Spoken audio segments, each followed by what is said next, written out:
കർത്താവ് നിങ്ങളോട് കൂടെ. അങ്ങേ ആത്മാവോടും കൂടെ. മത്തായിയുടെ വിശുദ്ധ സുവിശേഷ വായന. കർത്താവേ, അങ്ങേക്ക് മഹത്വം.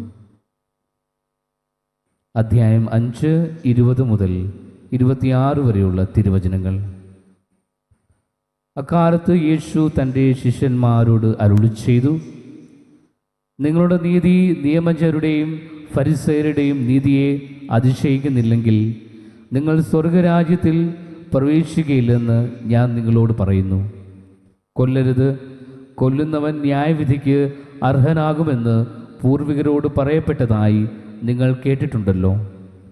എന്നാൽ ഞാൻ നിങ്ങളോട് പറയുന്നു, സഹോദരനോട് കോപിക്കുന്നവൻ ന്യായവിധിക്ക് അർഹനാകും. സഹോദരനെ ഭോഷ എന്ന് വിളിക്കുന്നവൻ ന്യായാധി സംഘത്തിൻ്റെ മുമ്പിൽ നിൽക്കേണ്ടി വരും.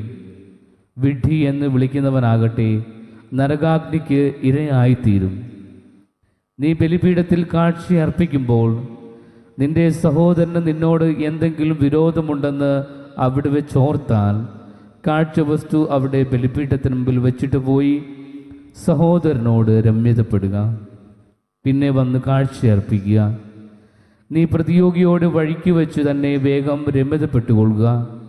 അല്ലെങ്കിൽ പ്രതിയോഗി നിന്നെ ന്യായാധിപനും ന്യായാധിപൻ സേവകനും ഏൽപ്പിച്ചു കൊടുക്കും. അങ്ങനെ നീ കാരാഗൃഹത്തിൽ അടയ്ക്കപ്പെടും. അവസാനത്തെ ചില്ലിക്കാശും കൊടുത്ത് വീട്ടുവോളം നീ അവിടെ നിന്ന് പുറത്തു വരികയില്ലെന്ന് സത്യമായി ഞാൻ നിന്നോട് പറയുന്നു. കർത്താവിൻ്റെ സുവിശേഷം.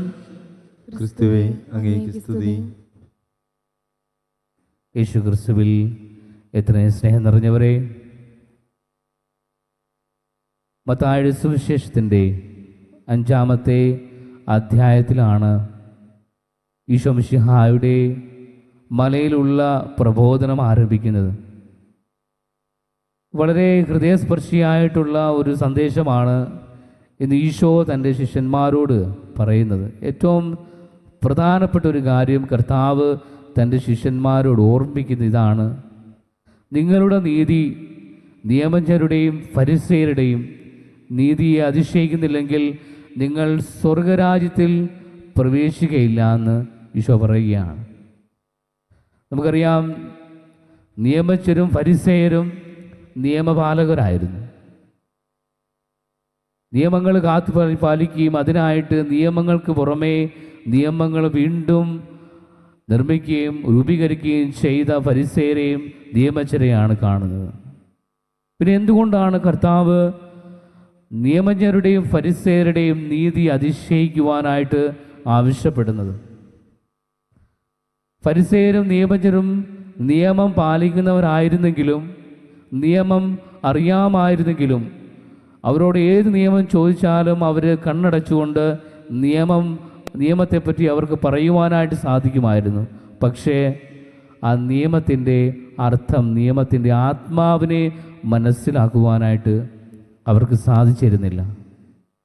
അതുകൊണ്ടാണ് കർത്താവ് പറയുന്നത്, നിയമത്തിൻ്റെ അക്ഷരം അവർക്കറിയാം, പക്ഷെ അതിൻ്റെ ആത്മാവിനെ അവർക്ക് മനസ്സിലാക്കുവാനായിട്ട് സാധിച്ചിരുന്നില്ല. അതുകൊണ്ടാണ് പലപ്പോഴായിട്ടും നമ്മൾ ഈശോയും നിയമജ്ഞരും ഫരിസയരുമായിട്ട് തർക്കത്തിലായിരിക്കും നമുക്ക് കാണാൻ സാധിക്കുന്നത്. പ്രത്യേകിച്ച് സാബത്തിൻ്റെ കാര്യത്തിൽ പല വചനഭാഗങ്ങളിൽ നമുക്കറിയാം, സാബത്തിൻ്റെ സമയത്ത് ഈശോ ഒത്തിരി നന്മ പ്രവൃത്തികൾ ചെയ്യുമ്പോഴും നിയമജ്ഞരും ഫരിസയരും കർത്താവിനെ കുറ്റപ്പെടുത്തുവാനായിട്ട് നോക്കി നിൽക്കുന്ന നിയമജ്ഞരെയാണ് നമ്മൾ കാണുന്നത്.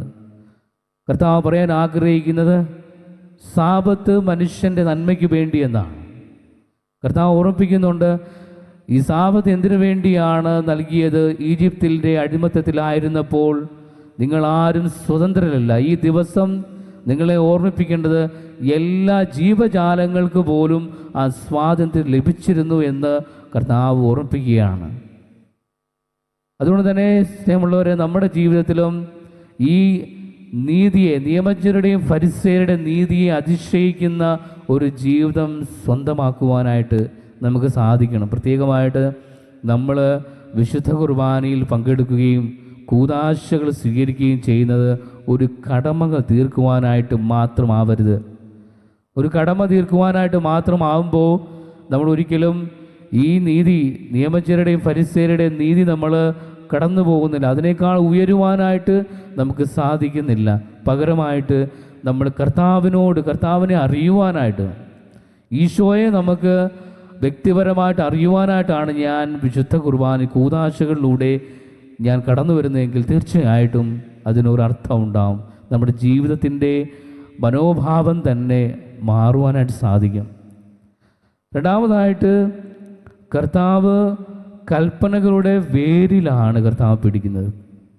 കർത്താവ് സ്നേഹിക്കുവാൻ പറയുമ്പോൾ നമ്മൾ പലപ്പോഴും പറയും, ഞാൻ ആരെയും കൊന്നിട്ടില്ല, ഞാൻ ആരെയും ഉപദ്രവിച്ചിട്ടില്ല.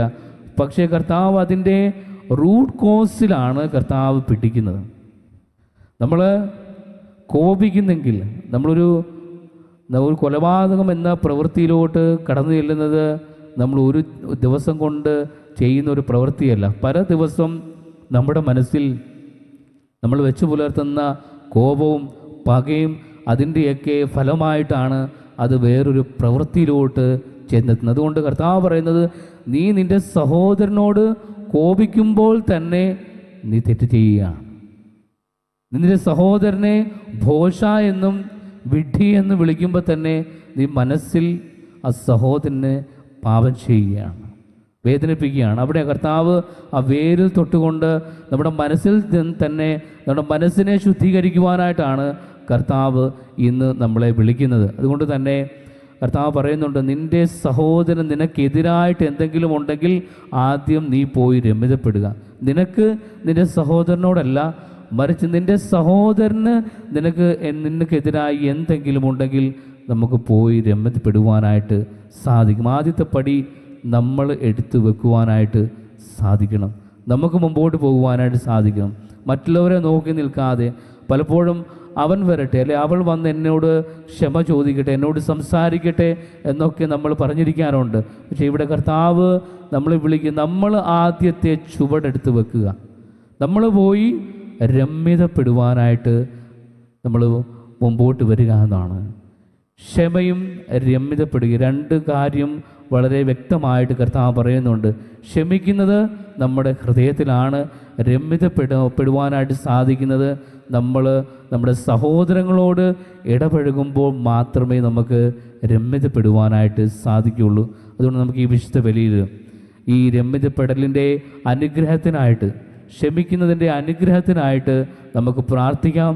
നമ്മുടെ ഹൃദയത്തിൽ ഇപ്പോഴും നമ്മുടെ സഹോദരങ്ങൾക്കെതിരായി കോപമോ വിദ്വേഷമോ ഉണ്ടെങ്കിൽ നമുക്ക് ഈ ബലിയിൽ തുടരുമ്പോൾ തന്നെ കർത്താവിനോട് ഈ അനുഗ്രഹത്തിനായിട്ട് പ്രാർത്ഥിക്കാം. പൂർണ്ണമായിട്ടുള്ള ഒരു ക്ഷമ കൊടുക്കുവാനായിട്ട് നമുക്ക് സാധിക്കട്ടെ. നമുക്ക് പ്രത്യേകം പ്രാർത്ഥിക്കാം.